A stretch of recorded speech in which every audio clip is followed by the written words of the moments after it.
बड़ी हलचल। नमस्कार, आप देख रहे हैं दिव्य हिमाचल टीवी। मैं हूं आपके साथ वंशिता शर्मा और हाजिर हूं आप सभी के सामने हिमाचल आज का मुद्दा लेकर। जिस दिन से विपक्ष में बैठी कांग्रेस ने ओपीएस को एक बहुत बड़े मुद्दे के तौर पर लिया है, उसी दिन से सरकार के भीतर हलचल मची हुई है। कांग्रेस ने कहा है कि सत्ता में आते ही पहले दिन फैसला यही लेगी कि कर्मचारियों के लिए ओपीएस की बहाली कर दी जाए। इसी घोषणा के बाद सरकार ये सोचने पर मजबूर हुई है कि लाखों कर्मचारियों को वो ओपीएस के रूप में किस तरह से लाभ दे। इसी सिलसिले में 20 जुलाई को मुख्य सचिव की अध्यक्षता में हाई पावर कमेटी की एक बैठक बुलाई गई। इस बैठक में निर्णय हुआ कि अब ओपीएस की हाई पावर कमेटी में कर्मचारियों के प्रतिनिधि को भी शामिल किया जाएगा और इसी कमेटी में एक ऐसे आईएएस अफसर को भी शामिल किया जाएगा जो एनपीएस के दायरे में आता है। अब फैसला ये हुआ है कि मुख्यमंत्री के सामने सारे विकल्प रखे जाएंगे कि ओपीएस के मामले में कर्मचारियों को किस तरह से राहत देते हैं। बहरहाल मुख्यमंत्री जयराम ठाकुर दिल्ली प्रवास पर जा रहे हैं। इस दौरान संभावना जताई जा रही है कि वे केंद्र सरकार के समक्ष इस मामले को बड़ी संजीदगी के साथ रखेंगे, क्योंकि आने वाले इलेक्शन में भाजपा ये नारा दे चुकी है कि वो मिशन रिपीट करेगी और मिशन रिपीट की सबसे बड़ी चुनौती यही होगी कि सरकार कर्मचारियों को ओपीएस के मामले में किस तरह से राहत दे सकती है। कर्मचारियों के लिए सरकार में हलचल। जी हाँ, हम क्यों ऐसा कह रहे हैं इस पे हम चर्चा करेंगे। आपको स्वयं महसूस होगा कि जो हम कह रहे हैं वो सही है। लेकिन सबसे पहले ओंकार जी, आप अगर मैं आपसे ये कहूँ कि हिमाचल में ओल्ड पेंशन को लेके जो जन आंदोलन ही कह लीजिए, क्योंकि एनपीएस कर्मचारियों को जनता का भी साथ मिल रहा है उसमें, और लोग परिवारों वाले हैं, रिश्तेदार वाले, जी सबका तो एक तरह से इसे जन आंदोलन ही समझ लीजिए। अब शायद सरकार गंभीर हो गई है इस विषय में, ऐसा लगता है। क्यों? देखिए, हाई पावर कमेटी की जो पहली बैठक हुई, आखिरकार पहली इतने महीनों बाद, 7 महीने बाद, वो इशारा करती है कि सरकार गंभीर है। क्या लग रहा है आपको? आप क्या कहना चाहेंगे? बिल्कुल सही कहा अनिल जी आपने कि 7 महीने बाद कांग्रेस सरकार जो है वो इसके लिए चिंतित होने लगी है। और आप यूँ समझें कि 7 महीने पहले से ही कांग्रेस जो है इसको लेकर बिल्कुल सतर्क है। और जब कांग्रेस इसको लेकर सतर्क है, कांग्रेस विपक्ष में है, तो सरकार को भी लगता है कि आने वाले इलेक्शन में एक बहुत बड़ा मुद्दा हो सकता है।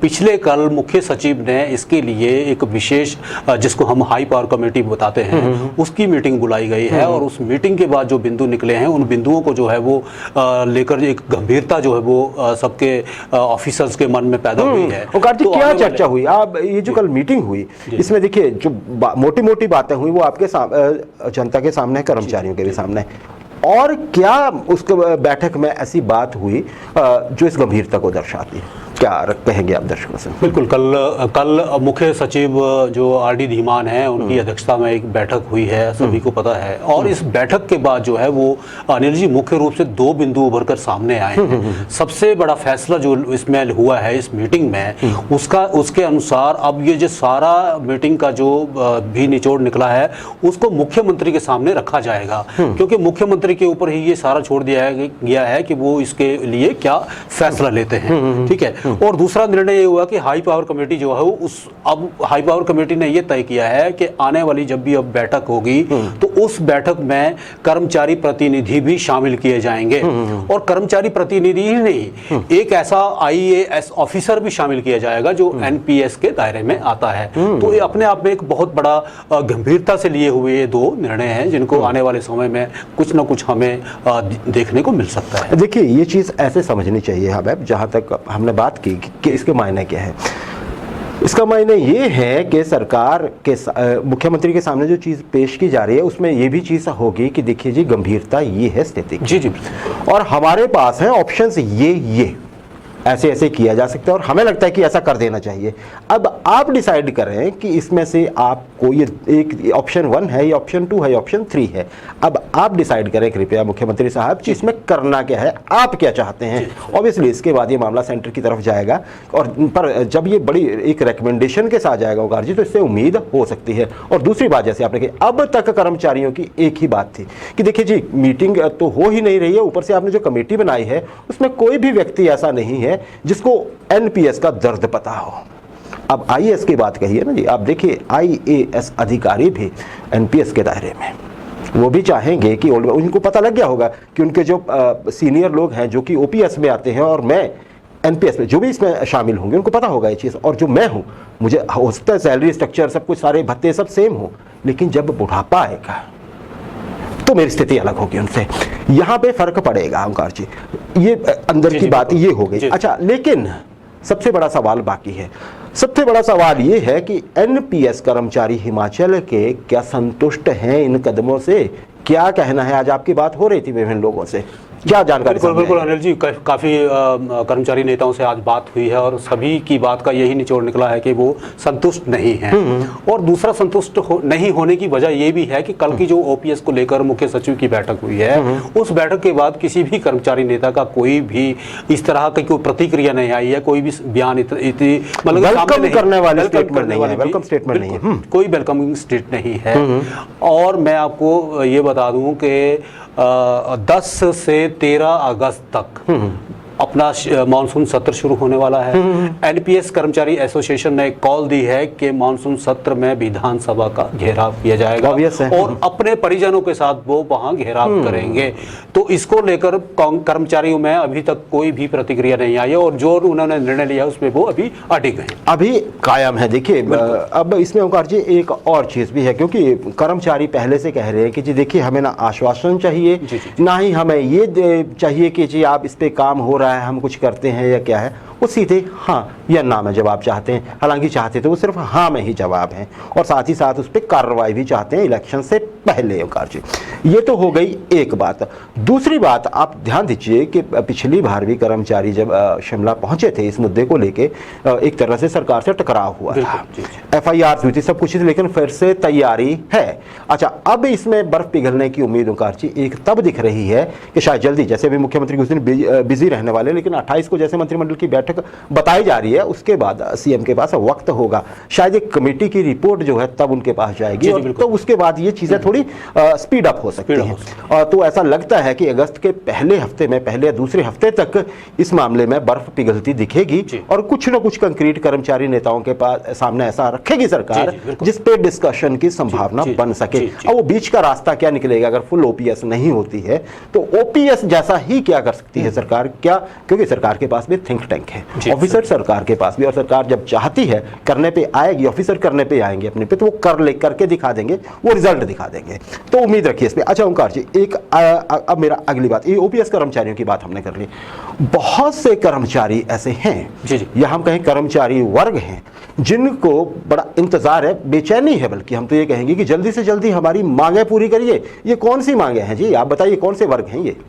अनिल जी, बहुत सारे वर्ग हैं और हर कर्मचारी धन की कमी को लेकर, सरकार कहती है कि धन की कमी है, बहुत सारे वर्ग जो हैं वो कर्मचारी के वर्ग जो हैं वो नाराज चले हुए हैं। ये कौन कौन से वर्ग हैं? जिससे पहले कि हम धन पे आप कंडक्टर ले लें, कॉलेज टीचर ले लें, ओपीएस वाले ले लें, बिल्कुल, फिर अपने वेटनरी सहायक, जिला परिषद कैडर के कर्मचारी ले लीजिए, पंचायत चौकीदार ले लीजिए, आईपीएच के पंप ऑपरेटर ले लीजिए, आप ये ग्रामीण जो पंचायत वेटरनरी सहायक है इनके ले लीजिए, बहुत सारे वर्ग आप नाम लीजिए, मतलब न्यायालय कोर्ट एम्प्लॉइज हैं उनको ले लीजिए, किसी भी कर्मचारी के आप सब इंतजार करें। और ओंकार जी, इसके अतिरिक्त आप देखिए इंतजार अभी तक आपके एरियर का भी है, 2016 से जो कर्मचारियों का बनता है उसको भी इंतजार हो रहा है। और सबसे बड़ी बात तो है उसमें पेंशनर की, सरकार सबसे ज्यादा चिंतित इस विषय में सरकार सोच रही है, पेंशनर्स का बहुत ख्याल है सरकार को, क्योंकि उम्रदराज पूर्व कर्मचारी हैं, उन्हें उनका हक सबसे पहले मिलना चाहिए, ऐसा सरकार को लगता है।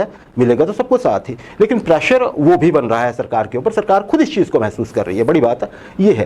तो ये सारी एक और बड़ी समस्या वो है, जैसे डेट ऑफ ज्वाइनिंग से सीनियरिटी की बात होती है ओंकार जी, हालांकि वो मसला बहुत बड़ा है, कभी ना कभी तो हल होने वाला है, लेकिन अब इतनी जल्दी इस पर सरकार कुछ कर पाएगी या फिर इस पर कोई न कोई स्टेप सामने आएगा, ऐसा कर्मचारियों को उम्मीद है, अगर है ना जी कोई पॉलिसी तो सामने आ जाए। उसके अलावा आउटसोर्स कर्मचारी हैं, वो तो बहुत ही मतलब ये लगता है कि उनको लेके कभी भी फैसला आ सकता है, लेकिन ओंकार जी सब मसले रुके हुए हैं धन के कारण, सीधी सी बात है, इसमें कोई शक ही नहीं है ना। एक मुख्यमंत्री स्वयं इस बारे में एक स्टेटमेंट दे चुके हैं, धन की कमी कारण रुके हुए हैं। क्या लगता है आपको कि जैसे सरकार खुले बाजार से रियायती कर्ज लेने के प्रयास में है, बिल्कुल, अब बाहर प्लेयर्स जो कर्ज देते हैं, जो भी एजेंसीज कर्ज देती हैं, उनको पता है सरकार जो है अपने अंतिम चरण में है और अब सरकार को खुल के जनता के लिए काम करना है, पैसे चाहिए ही चाहिए सरकार को, तो शायद वहाँ पे वो बात नहीं बन रही है कि जितना सस्ता कर्ज पहले मिल जाता था वो अब मिलने, उसमें प्रयास करने पड़े, थोड़ा समय अभी भी लग सकता है। क्या लगता है हिमाचल सरकार की पैसों को लेके जो अंतिम एक तरह से आप ये समझिए कि उम्मीद है वो केंद्र के खजाने पे टिकी हुई है, केंद्र की तिजोरी पे है? क्या लगता है आपको कि ये कितना एक संभव है ये चीज़? अब जरा दर्शकों को बताइए। बिल्कुल अनिल जी, असंभव कुछ भी नहीं है, इसमें एक इच्छा शक्ति की कहीं ना कहीं वो रहती है। इच्छा शक्ति की कमी इसलिए मैं कहता हूँ कि इच्छा शक्ति तो सरकार में होती है, सरकार इतनी सक्षम जरूर होती है, मगर किस फैसले को कब लागू किया जाना है ये भी सरकार के ऊपर निर्भर करता है। मगर जो जनता को लगता है कि जनता को जब भूख लग रही है उसी वक्त अगर रोटी मिल जाए तो जनता उससे संतुष्ट हो जाती है। सरकारों के लिए असंभव कुछ भी नहीं होता है, सरकार चाहे तो कल ही जो है अपना खजाना खोल सकती है। देखिए इसमें एक बड़ी बात यह है कि मुख्यमंत्री साहब एक तो अभी आज गए हैं प्रदेश से बाहर, दोबारा फिर जाएंगे, एक बार मुख्यमंत्रियों की बैठक होनी है भाजपा शासित राज्यों को, जाहिर मसला वहाँ उठेगा जरूर, उम्मीद रखिए, क्योंकि सरकार भी इस बात को समझती है, सरकार के ऑफिसर भी कर्मचारी हैं, उनको भी पता है, लेकिन कब करना है, कैसे करना है, इसको सरकार से बेहतर कोई नहीं जानता है। मिशन रिपीट का नारा दिया है सरकार ने। जी जी बिल्कुल, उम्मीद पे दुनिया कायम है। और जी एक मेरा अंतिम प्रश्न है, इसमें जो बहुत महत्वपूर्ण भी हो जाता है, जनता बार बार इस प्रश्न को पूछती है हमसे, हम बार बार उठा भी चुके हैं मुद्दा, एक बार फिर से हम अतीत में देख चुके हैं कि जब भी किसी भी प्रदेश में विधानसभा चुनाव होते हैं वहां केंद्र की झोली खुल जाती है, अच्छी खासी खुल जाती है। हिमाचल को भी इंतजार है क्योंकि अभी देर नहीं हुई है। अभी देखिए फॉर्मली एक तरह से चुनाव प्रचार अभियान शुरू होना है। जी जी बिल्कुल। तो क्या लगता है आपको हिमाचल का नंबर कब आएगा उस लिहाज से? बिल्कुल अनिल जी, अभी हमें लगता है कि चुनावी पारा इतना गर्म नहीं हुआ है, इतना अभी चरम पर नहीं पहुंचा है, और जैसे ही केंद्र के नेता आएंगे, विशेषकर मुख्य प्रधानमंत्री मोदी जी अगर यहाँ आएंगे, उनको आना ही है, जाहिर बात है, तो हो सकता है हिमाचल के हिस्से भी कोई बड़ा आर्थिक पैकेज आ जाए, कोई बहुत बड़ा एक धन की जो है वो घोषणा हो जाए, या कोई बहुत बड़ी एक और किसी भी तरह की, क्योंकि सरकार के पास किसी भी चीज़ की कमी तो रहती नहीं है। तो आने वाले दिनों में हमें उम्मीद रखनी चाहिए कि हिमाचल को भी बहुत कुछ जो है वो मिलने वाला है। हाँ, हालांकि देखिए ये घोषणा के रूप में नहीं होना चाहिए, वादे के रूप में नहीं होना चाहिए, ये काम के रूप में होना चाहिए कि महाराज ये लीजिए, कर्मचारियों को देने के लिए हज़ारों करोड़ रुपए चाहिए सरकार को, सिर्फ कर्मचारियों को देने के लिए, बाकी जनता भी तो बैठी हुई है, सबको देना पड़ेगा। और शायद ये जो मुख्यमंत्रियों की बैठक होने वाली है भाजपा, वहाँ ये मसला शायद उठ जाए। ऐसी हमारे पास सूचना है कि इस पर चर्चा हो सकती है, क्योंकि इलेक्शन आ रहे हैं। देखिए गुजरात में इलेक्शन होंगे, हिमाचल में इलेक्शन होंगे, और अब तो ये भी खबर है कि JNK के इलेक्शन भी हिमाचल और गुजरात के साथ ही होने वाले हैं, वहाँ से संभावना और बढ़ जाती है।